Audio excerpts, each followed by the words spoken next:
facade was improved and so on over the years. And I don't want to put you on the spot. I mean, but if you were looking 5, 10 years down the road, what are the possibilities here? How are you built for an expansion? If you had that issue 5, 10 years down the road, somebody said, "Gosh, we need to add, 40%." Where would you add it? At this north end, we have the ability with this type of building to just add on to it.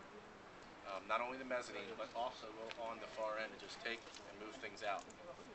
One of the things that we had to be careful of currently, the way the grading is for this area, the 100-year, am I correct, John? 100-year floodplain comes up right on this corner of this building.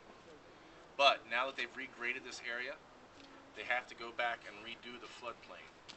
When they do that, we'll actually be able to go about another, I'm going to say 48 feet if I remember correctly, that direction before we'll hit the floodplain again because we raised the elevation up here.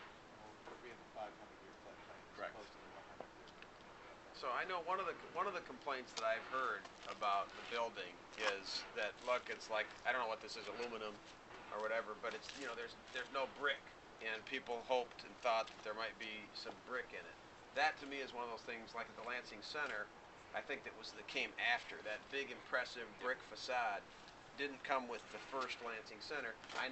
Personally, I would have loved to have it be a little more substantial in terms of the look right away with some brick and so on. But that's also something that I think when times are good, in better financial times, you might be able to add. Every product we looked at, or every product we put in here, we made it the ability to be flexible. So we do have the ability to put brick on this facade up to where you see the terracotta line meets the cream line. We could go brick up to that level with the product that we have. So we did build for those type of future ideas. I would love to see that happen. Like I said, we put in infrastructure for us to be able to just go down and put the picnic pavilion in if we want to, put additional umbrella pods. We put everything in that we can expand and grow the market.